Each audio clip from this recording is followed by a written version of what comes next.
క్రీస్తు ప్రేమను బట్టి మడుతూరు చెల్లి అలాగే బావగారు కలిపి మమ్మల్ని ఆహ్వానించారు. పవన్ తమ్ముడిని అలాగే మధు తమ్ముడిని నన్ను ఆహ్వానించి వాళ్ళు చూపించినట్టు ప్రేమ అంత ప్రేమ కదండి.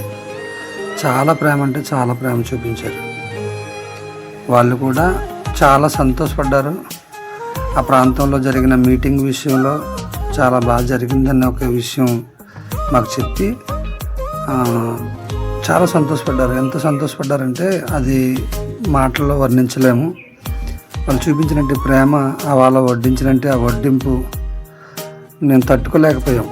ఆ ప్రేమను బట్టి క్రీస్తు ప్రేమ వారిలో ఉంటే తప్ప ఈ ప్రేమను చూపించలేరండి. భౌతికమైన ప్రేమలు చాలా ఉంటాయి, కానీ ఆత్మకు సంబంధించినట్టు ప్రేమలు కొదువుగా దొరుకుతాయి. ఆ ప్రేమ దొరికినప్పుడు చాలా ఆనందం అంటే చాలా ఆనందం. ఇక్కడే అంత ఆనందంగా ఉందంటే పరలోకంలో ఇంకెంత ఆనందంగా ఉంటుంది, అది వర్ణించలేము.